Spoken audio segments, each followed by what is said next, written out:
On this episode of the Doom Wall, we get trippy in Maximum Doom, we fight under the moonlight in Eviternity, and I get up close, way too close, with some archviles. Welcome to this episode of the Doom Wall, a series where I celebrate, showcase, and vibe check classic, modern, and sometimes downright absurd Doom levels. Sometimes they'll be iconic maps from decades ago, others could be awful maps made just last week. Maybe your level could even end up on the Doom Wall. There are no rankings to be had here, no grades to be handed out. This is all about fun, vibes, and whether these levels feel good to experience. So how exactly does the Doom Wall work? I've played through each of the levels in this episode a few times already. I'll give my honest opinion about how I felt and see what enjoyment I got out of them. The levels which are the most fun, enjoyable, and give off good vibes could become icons of cool on the board. But the more a level frustrates, annoys, or I just don't vibe with how it looks or feels, the further down the wall it slips. And if it really gets under my skin, it could end up all the way at the bottom, in Romero's dungeon. Trust me, no level wants to end up in Romero's dungeon. You'll probably disagree with some placements I make, and that's part of the fun. You can try these levels out for yourself. I'll be linking to the ones I can down beneath this video, and you can tell me what you think in the comments. Here's the fun thing, I'll be reading your comments and taking on board what everyone says. I can change my mind in the future. I'm quite stubborn, but I can change my mind. If I think I was too generous or too nasty to a level, nothing is fixed forever. But that's enough shop talk, let's get into this episode's levels.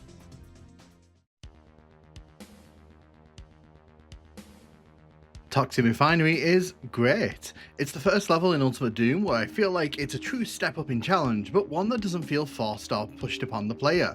Stepping out of the safety of that first room leads to a test of strength. As on Ultraviolence, you're faced down by imps, shotgunners, and even your first pinkies of the episode. What I like about this level is that it throws a lot of tight encounters at the player, but also elevates the threat from environmental damage. This level has several inescapable pits that will end your torment early if you're not paying close attention. The level is designed to push you towards the blue key, taking you through crowded corridors and an outdoor area that showcases that you're well beyond Wolfenstein 3D here. If you're silly and don't take down enemies as you're passing through, you'll find yourself being forced to backtrack and deal with that horde of enemies waiting to bring you down, making the level all the more challenging in the process. There's also a lot of wide spaces in this map, which means enemies can hit you when you least expect, just as you can hit them from great distances. I think the most memorable thing about this map though is the secret pathway that can not only net you an early rocket launcher and soul sphere, but can also grant you access to the completely optional yellow door. I love optional pathways in Doom games, and I really love when they offer up suitable rewards, and this reward is very suitable. The fact that there's also a secret exit tucked away deep in the bowels of this level tells you all you need to know. You can see glimpses of the pathway to this secret exit if you're paying close attention. It's a densely packed offering from Romero, and one which really showcases how complex the level design in Doom can be without overloading the player with too much too soon. I'm also a big fan of that penultimate room, where the staircase slowly raises. It can be quite tense as you're attacked by shotgunners from behind and imps from up front. It's a great ending to an already great level. I was thinking of putting this in the Hell Yeah category, but frankly, this level is a vibe and deserves better, so I'm going to put this in the ultra cool section, because I say it's a cool level.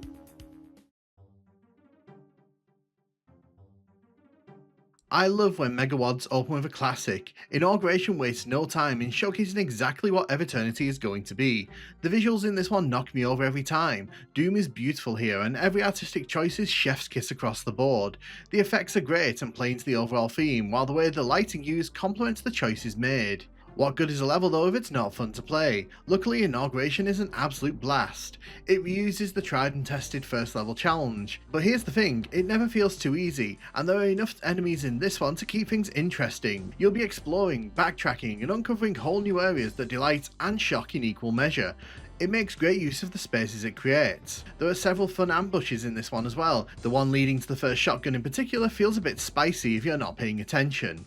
There isn't much wasted area in this map, and the variety of encounters, enemies teleporting in, and ambushes keeps you moving. There's rarely a dull moment, yet the level is bathed in atmosphere and feels absolutely amazing to explore. The level is also pretty generous with ammo, making sure that you get plenty of time to get used to that upgraded pistol. I approve of this, as one thing I genuinely don't like is when difficulty is inflated by keeping ammo sparse. Eviternity gets a bit grindy at points, but this opening level stands tall for me as an excellent outing across the entire WAD. It keeps things simple, but in a good way. It understands its role in Eviternity to introduce the player to this amazing world, without overwhelming the player. It's moody, atmospheric, and has a visual style which sticks with you long after you completed the level. So where am I going to put this on the wall then? Well, I consider it one of the better opening levels across the board, and feel that it sets Eviternity up for great things. I think it should join Toxin Refinery in the ultra cool section. It's a very cool level, what do you want me to say?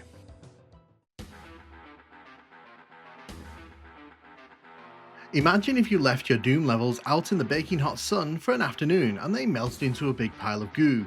IDBEST is what happens when that occurs. This level is a massive trip through the mind of Romero. 4 of his 5 opening maps in Knee Deep in the Dead get mangled into this absolute soup, and the end result is something quite quirky. To be clear, the creator does say in the text file that this is a multiplayer map from the word go, but it also has all the original enemies and is super playable in single player, so I consider it fair game for this. It's interesting to see familiar locales being warped so heavily, but I also find myself wondering how fun a deathmatch would actually be on a map like this. I can't imagine it would be that engaging an experience. In single player, you'll barge through familiar doors and be greeted by areas you're not expecting.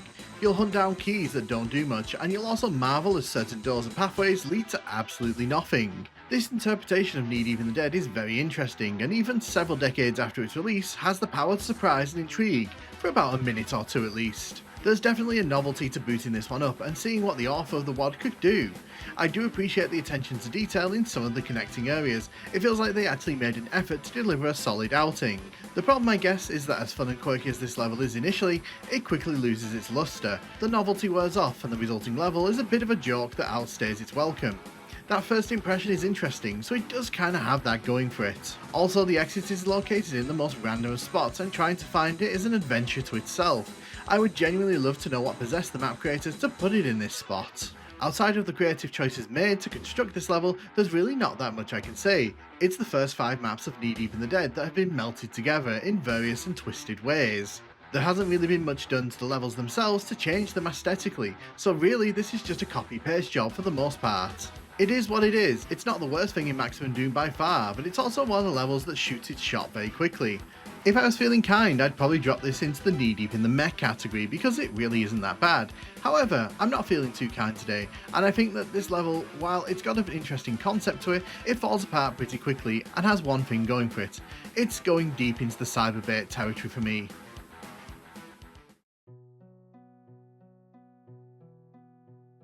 The last level in this episode is one from my childhood, and it's a chunky level. Developed in 1995, the level plays out more like a grand adventure than your typical Doom offering. The WAD creator even admits this in the text file when he basically says that this is 3 levels in one, and that promise is very accurate. Starting up the level, you're given multiple pathways to take. Left takes you through various dark corridors with enemies, while the right takes you to a secret passage and the route to the blue key. The sheer number of these dark corridors will probably put a lot of people off, but the level really wants you to admire its scale. There are some huge rooms in this one, some interesting environmental storytelling going on with these wall bulges that will unleash an absolute avalanche of enemies in the back half of the level, and a non-linear structure that means that you can find a megasphere, blue armor, and a bunch of ammo and weapons before you even go near that blue key. This is ignoring the fact that there are 2 teleporters after the blue key which teleport you to their own very large spaces, filled with their own unique encounters. They're basically levels to themselves. The route to the red key sees you battling enemies on cliffs, clinging to stepping stones, and outrunning barons of hell who stalk you through darkened caverns and are surrounded by imps.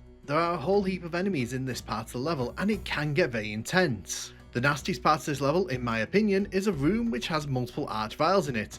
Because this level is so generous with its structure, there's several ways that you can end up in the clutches of these things, and if you're not prepared, you could easily end up being sent right back to the start of a level. Then there's the other teleporter, which takes you to a room with a spider mastermind, Mancubus, and a whole bunch of arachnotrons when they're unleashed. There's a lot to say about this level, a lot to say about this level. It's big, very big, and very easy to get lost in. I feel the level's ambition is very admirable. The fact that the level floods with enemies once you grab the yellow key showcases that this whole thing was very forward thinking. It starts very lonely though, and very empty, and I suspect a lot of players may be put off by that. It becomes more and more chaotic as the level unfolds. Also has shootable glass, which I think is crazy for a 1995 WAD.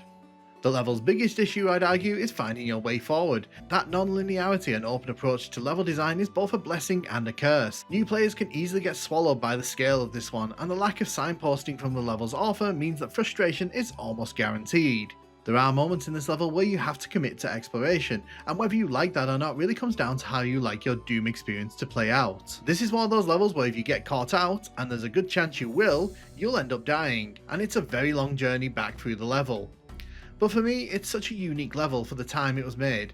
Its visuals, use of different textures, and interesting ideas make it a true diamond in the rough, and one that goes very underappreciated in my opinion. Even playing it now, there's a sense of scale to everything. The encounters feel big, the rooms feel big, everything in this level just feels big, but at the same time it also feels considered. It's a very peculiar level, and one that's always stuck with me over the years. And for that reason, I think I'm going to put this in the hell yeah category for now. That might change if I feel different in the future. I feel it's more than good enough to get into that category, even with the shortcomings that I mentioned earlier. Its scale is its biggest strength, but also its biggest weakness, and that's very hard to get over. And those are the first 4 levels to go onto the Doom wall. I don't want to load this with too many choices out of the gate, this is the first episode after all, and I also wanted to showcase a spread of levels, past and present of Doom. I'm happy with the choices that I made in this one. I think the placements are fair for what the levels actually are, and I also think that I've done a good job trying to explain how I came to those conclusions. If you disagree with me, let me know in the comments. I'd love to know where you'd have put these levels on the Doom wall. Hope you enjoyed this, and I'll see you on the next episode of the Doom Wall.